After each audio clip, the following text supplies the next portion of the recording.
Ici Éric Latour et bienvenue à Saint-Jean-sur-Richelieu. On revient sur la dernière séance régulière du Conseil de ville qui s'est tenue mardi le 25 février dernier.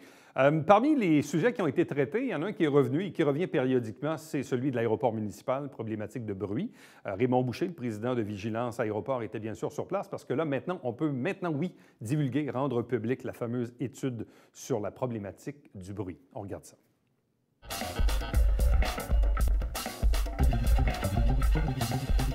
Bonsoir, M. Boucher. Bonsoir, M. le maire. Bonsoir, messieurs et mesdames les conseillers. Ce soir, à l'occasion de cette séance-ci, on a eu l'occasion de déposer l'étude de bruit qui a été commencée en 2018. Donc, ça, je pense que c'est une bonne étape. J'ai 3 questions, pas très compliquées. Cette étude-là, ce qu'elle montre, en fait, et puis elle va être disponible, là, je pense, à partir de demain, c'est qu'il y a plusieurs niveaux de bruit LDN 55, c'est-à-dire que la norme, c'est LDN 55, et donc il y a eu des niveaux de bruit de constatés. Permettez-moi juste une petite précision. Pour l'information de tous, M. Boucher est membre du comité du climat sonore. Il représente les citoyens du secteur. Donc, M. Boucher a eu connaissance du document qu'on dépose officiellement ce soir. Et là, avec le dépôt officiel, bien là, vous pouvez en parler et puis vous pouvez communiquer vos impressions sur le document. Donc, c'est un peu technique, là. C'est un document qui est comme 400 pages, mais allez-y, continuez. Donc, il y a des niveaux de 53,8, lorsque la norme est 55, qui ont été constatés, et 52,8. Bon, donc, on avoisine le niveau de la norme. Et ça, on se rend compte que c'est pour les niveaux des journées examinées à l'été 2018. Donc, puisque depuis ce temps-là, il y a eu une légère augmentation des posées décollées, des manœuvres de posées décollées et des mouvements à l'aéroport, on peut penser qu'on est encore plus près ou on est très près de la norme de 55. Cette norme-là de 55 qui va être réduite ou que les recommandations de l'OMS, l'Organisation mondiale de la santé, les amènent à 50 et bientôt à 45 pour les périodes de nuit. Donc, ma question, quelles mesures l'exploitant de l'aéroport, qui est dans le cas ici de la Ville, quelles mesures la Ville entend prendre pour maintenir le niveau de bruit, pour pas que ça dépasse, et s'adapter aux valeurs prévues dans le futur? Donc, deuxième question, et les gens vont pouvoir le constater, lors des journées de test de l'étude de bruit, il y a eu des journées qui ont été faites en juillet et en septembre 2018. Il y a eu plusieurs périodes de temps qui ont été constatées lorsqu'il y avait du remorquage des planeurs, qu'il y avait des niveaux de répit de 0 %, c'est-à-dire qu'il n'y avait pas de temps de répit. Donc, à toutes les heures, il y avait des niveaux de bruit élevés. Et en fait, l'étude, elle suggère qu'il y ait des heures de répit qui soient faites entre 7 heures et 20 heures dans les journées, l'été, lorsqu'il y a des manœuvres de remorquage. Alors, ma question, quelles sont les mesures que la Ville entend prendre pour qu'on puisse avoir des périodes de répit telles que le suggère l'étude? Et ma troisième question, je vais être assez bref. L'étude n'a pas tenu en compte les hélicoptères. La première étude de bruit qui avait été faite il y a 3 ans maintenant avait eu des mesures faites avec les hélicoptères et celle de 2018, bon, pour des raisons, je pense, peut-être fonctionnelles, et des raisons peut-être de contrat, il n'y a pas eu de travail qui a été fait avec les hélicoptères. Alors qu'on sait que, si on se rappelle les épisodes des bruits d'hélicoptères au printemps et à l'automne, c'est une grande source de plaintes et de problèmes de bruit. Alors, on sait que NAV Canada a déterminé des voies d'approche. Donc, ma question, c'est est-ce qu'on va avoir des mesures qui vont permettre aux hélicoptères d'être désignés dans une zone et que ce soit géré par NAV Canada, que ce soit dans un secteur désigné? Donc, je pense que je ne sais pas si plus loin dans la réunion d'aujourd'hui, il y a eu la recommandation d'appuyer les demandes faites à Transport Canada. Maintenant, les dernières mesures qui ont été envoyées à Transport Canada, est-ce qu'ils comprennent certaines de ces choses-là, oui ou non? Vous avez 3 questions relativement complexes. Là. Rapidement, on a fait 3 choses ce soir. On a déposé le bilan des statistiques des plaintes 2019. Le document a été déposé publiquement. Il va être disponible sur Internet demain.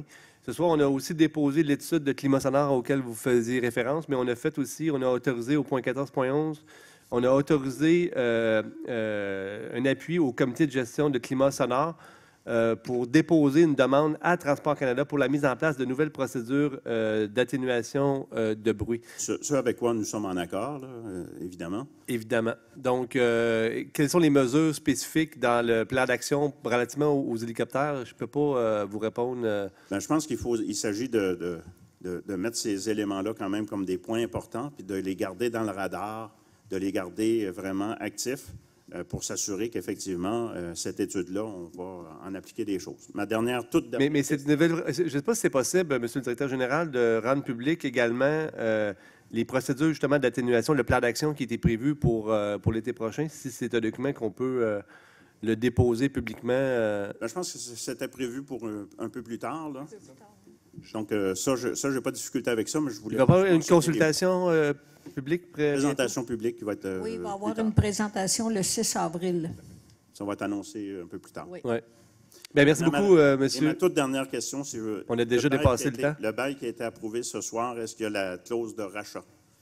Comme on l'avait dit la dernière fois, il y a une clause de rachat, mais pas celle qui était là initialement. C'est la nouvelle clause de rachat, comme j'avais expliqué la dernière fois. Là. Bon, bien, très bien. On en prend reconnaissance. Merci. Merci beaucoup, M. Boucher.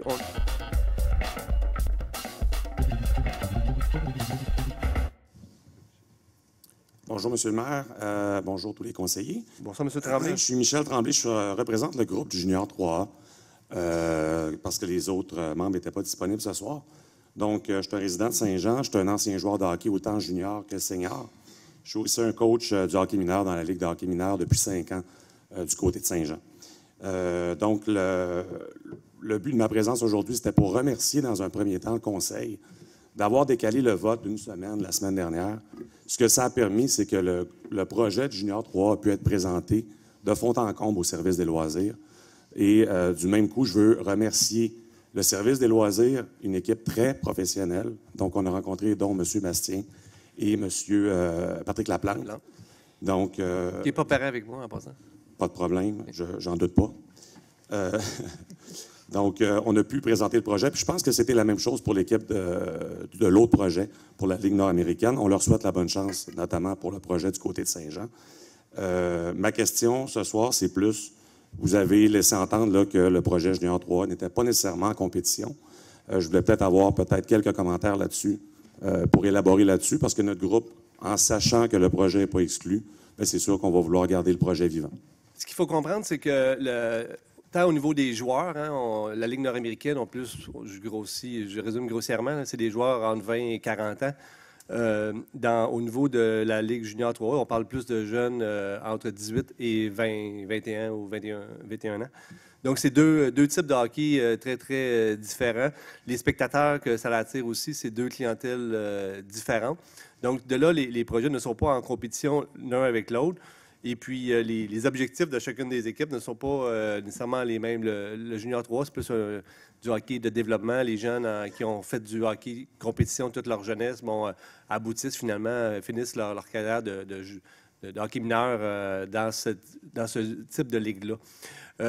Et là, je pense au nom de la majorité des élus ici. Je pense que tout le monde à l'entour de la table voit d'un œil favorable qu'on ait ce type de produit à Saint-Jean. Cependant, évidemment, ça ne peut pas se faire au détriment ou sans l'accord de nos organisations de hockey mineur et de patinage artistique. Un des éléments que tout ce débat-là a mis en relief, c'est notre manque de glace, les besoins en heures de glace. On a même eu des représentations du club de patinage artistique qui doit aller louer des heures à l'extérieur de la municipalité pour offrir des services à leurs participants, à leurs membres. L'organisation aimerait aussi peut-être faire attirer un événement national, attirer une compétition, attirer beaucoup de patineurs venant de partout au Québec. Mais tout ça a besoin on a besoin d'heures de glace. Donc, j'aimerais, moi, à mon tour, vous remercier, vous. Je sais qu'il y a eu des discussions avec les membres de votre organisation. Vous avez mis beaucoup d'eau dans votre vin. Vous avez fait preuve de flexibilité par rapport à ce que vous exigez. Je ne veux pas non plus m'immiscer dans les affaires de Chambly. Hein. Je sais que l'équipe actuellement appartient au hockey mineur de Chambly, promoteur, je pense la ville, partenaire, en tout cas, peu importe. Mais comme je disais, nous, on ne fait pas de maraudage, on n'essaie pas de voler l'équipe à Chambly. Cependant, il y a des promoteurs dont vous faites partie, ce que je comprends. Je ne suis pas investisseur, mais je suis collaborateur au projet. Donc, souhaitez acquérir cette équipe-là ou peut-être une autre, peu importe, dans le fond, et ouvrir une telle équipe ici. Donc, vous avez fait preuve d'ouverture, de flexibilité. Je vous en remercie. Mais je pense qu'il faut s'asseoir sur ces nouvelles bases-là, il faut s'asseoir rapidement avec les gens du hockey mineur et du CPA. Et moi, je pense que nous avons un objectif commun, vous, le hockey mineur et le club de patinage artistique, c'est peut-être de mettre de l'avant un nouveau projet, une nouvelle glace à Saint-Jean-sur-Richelieu. Moi, je pense que si on travaillait tous ensemble et on travaillait pour appuyer ce projet-là, puis on pourrait peut-être tout le monde pourrait trouver son compte dans la réalisation de ce projet-là. Je pense que c'est si on travaille tout le monde ensemble qu'on va réussir à faire des choses. Parfait. Merci beaucoup. Merci beaucoup, monsieur.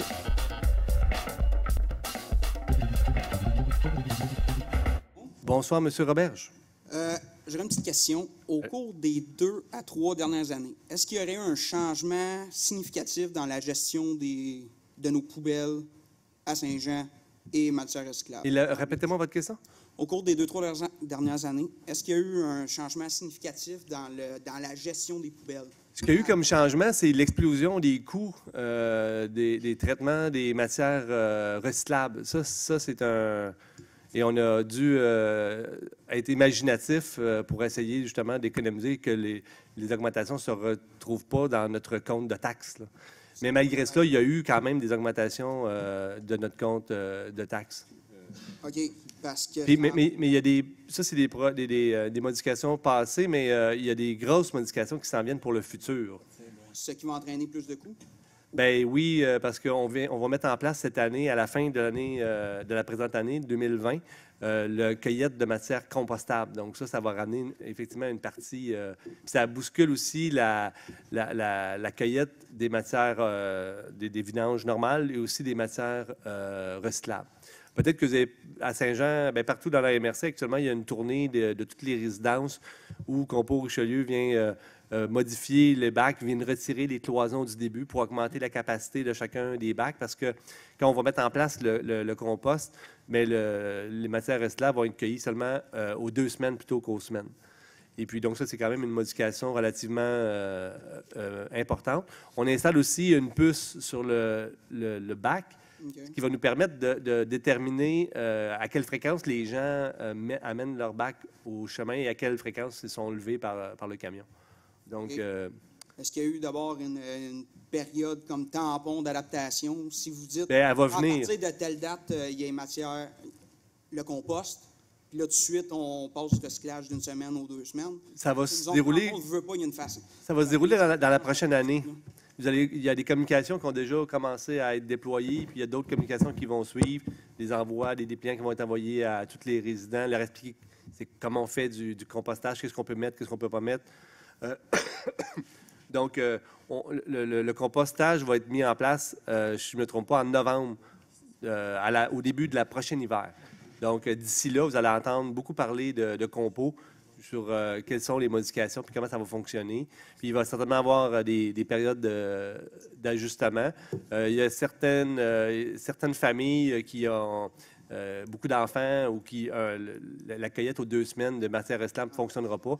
Il y aura des bacs prévus pour ces familles-là, les quelques personnes qui à chaque collecte, dans le fond, vont remplir Parce que leur bac. De 2018 à 2019, ça a passé de 145 à 170 $. Puis de 2019 à 2020 à 185 $. Tu sais, ça, là, c'est une augmentation de 27,6 %. On s'entend que c'est gros, là, c'est du cash, là.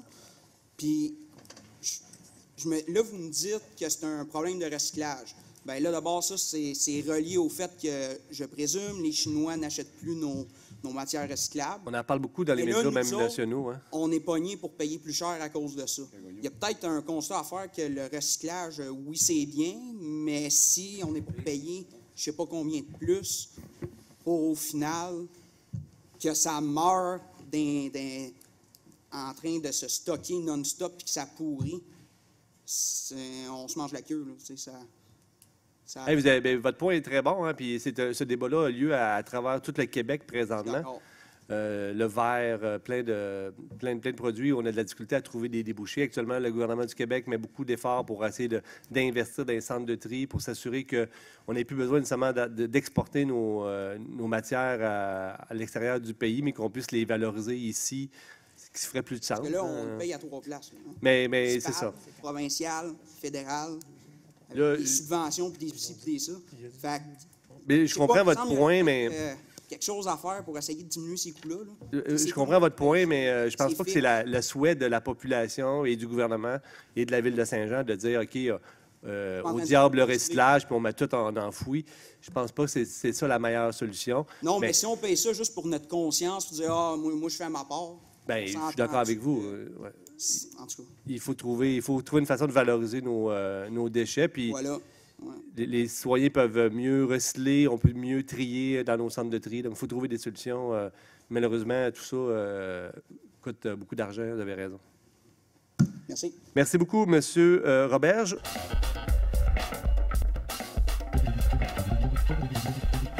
Madame Dufresne. Oui, bonsoir. Alors, dans un premier temps, on parle de hockey ce soir. Alors, je voulais simplement vous annoncer que pour une première, pour les hockey 3A, dimanche, le 1er mars prochain, on va remettre le prix Zachary Hood, qui est un jeune athlète de la région qui est décédé l'année dernière du cancer, puis qui était très impliqué au niveau du hockey mineur. Alors, on voulait simplement dire que les 3A vont remettre le prix Zachary Hood, les Forts de Chambly, dimanche le 1er mars. Donc, je voulais le souligner en hommage de Zachary, un jeune citoyen que je connaissais bien. Dans un deuxième temps, Mario Pinsonneau se questionne par rapport au niveau de l'environnement. Qu'est-ce qu'on fait? Est-ce qu'on encourage les gens qui vont pour les couches réutilisables? On va donner des remboursements face à l'acquisition de ces choses-là. Maintenant, M. Pinsonneau me questionnait si on ne pouvait pas encourager les gens de la Ville de Saint-Jean à stimuler l'achat de voitures électriques en donnant des subventions, disant que Laval le fait, Granby le fait ou Farnham le fait également. Alors, je ne sais pas si c'est ça la solution. Je ne sais pas si, au niveau de l'accessibilité des bornes électriques, peut être une autre solution. Bref, je me demandais si le comité de l'environnement pourrait regarder ça. Et finalement, je voudrais remercier le conseil pour votre appui pour le Festival de Montgolfière. Monsieur le maire, je voudrais vous remercier également. C'est pas facile, les déficits. Personne n'en veut, personne n'aime vivre ça. C'est d'une des raisons pour lesquelles on a travaillé fort sur un plan de redressement que moi, j'ai pleinement confiance que ça va fonctionner.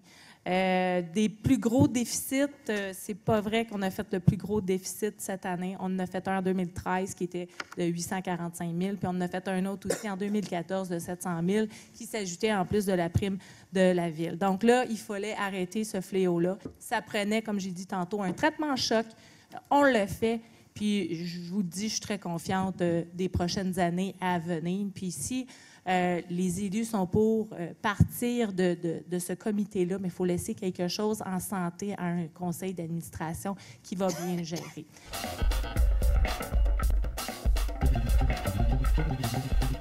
Monsieur Justin B. Bonsoir à tous. Je vais revenir sur le point 5.4 parce qu'on en a fait tantôt un gros cas. Puis je me suis informé un petit peu tantôt, j'ai texté à 2-3 personnes. J'aimerais lire le point parce que tantôt, Yvan l'a comme clarifié, puis c'est pas tout à fait ça. Tout déficit des résultats de la corporation mettant en péril la pérennité de l'événement, il nous est possible pour la Ville de faire un billet au festival parce que 100 000 $, si on s'attend de faire des profits l'an prochain, bien, le festival peut nous rembourser.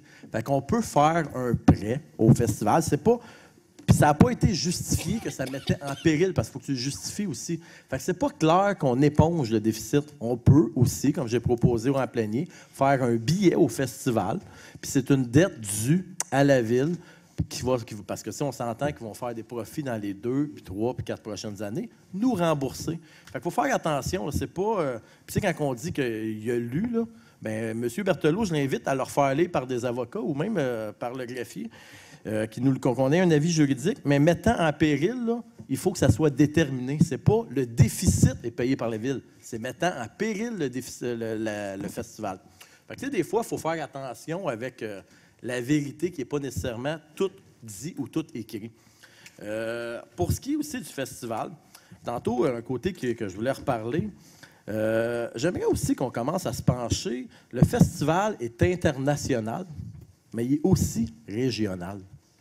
Puis j'aimerais que les régions, les MRC, la MRC, les villages alentours de nous assument une partie aussi du déficit. Parce que tout le monde a des retombées. Sur un festival international, tout le monde a des retombées. Puis ça serait normal qu'à la MRC, qu'on paye généralement 80 des parts, mais le 20 ça soit assumé par la MRC aussi. Parce que quand les montgolfières atterrissent à Sainte-Brigitte, bien, ils vont consommer au son vaudois. Quand ils atterrissent à Saint-Grégoire, ils achètent dans les vergers à Saint-Grégoire. Fait que pour un événement international, on s'entend qu'il y a un rayonnement régional, on devrait approcher la MRC pour combler une partie du déficit. Ça l'aiderait un petit peu dans nos affaires. Je vais revenir, puis j'aimerais avoir un avis juridique pour la Ville sur le 5.4. Qu'est-ce que ça veut dire mettre en péril? Parce que c'est pas qu'on va combler le déficit. Mettre en péril, on s'entend qu'un déficit de 100 000 une année, si tu peux le rembourser dans 2 ans, ça ne met pas en péril le festival. Là. Il y a quand même une petite clause. Puis si c'est un billet que tu accordes, ben c'est correct.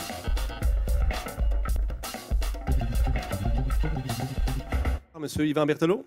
Oui, bonsoir. Donc, en ce qui concerne la Ligue nationale américaine de hockey, je pense que ce soir, ce qu'on a fait, c'est donner un mandat à notre administration d'entreprendre des discussions avec cette organisation-là.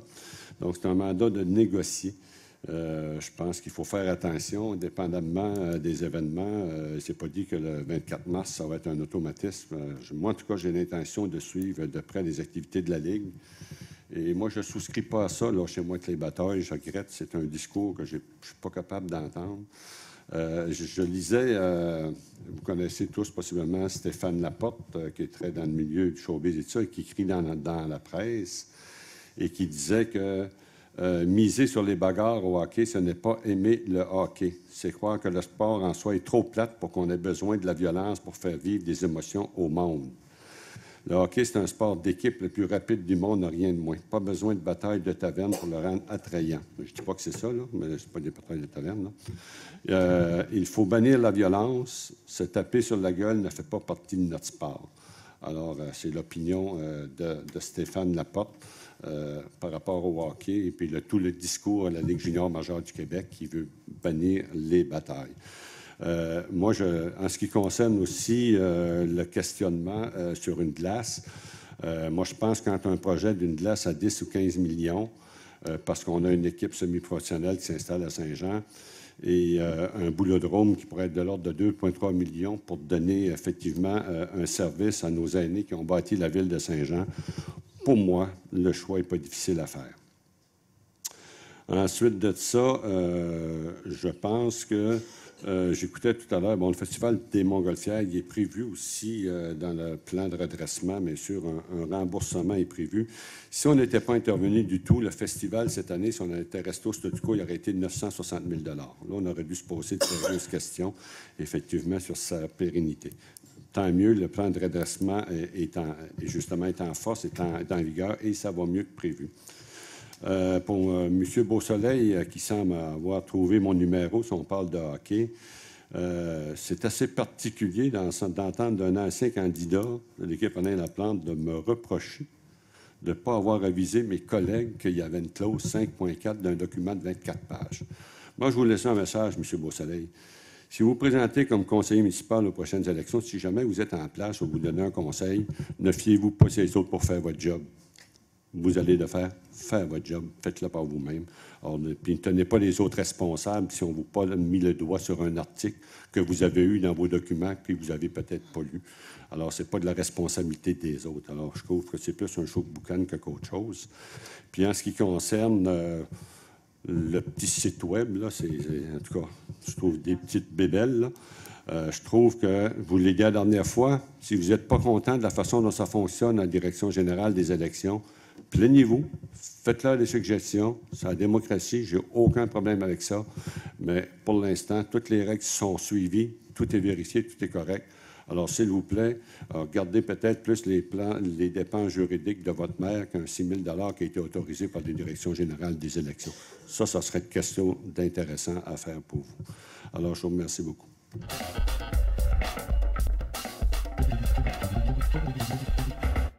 Merci d'avoir été là. On se fixe rendez-vous la semaine prochaine alors que nous allons vous présenter de nouveaux extraits de la dernière séance du Conseil du mardi 25 février 2020. Entre-temps, commentaires ou suggestions par courriel, Éric Latour en un mot à commercial tvhr9.com.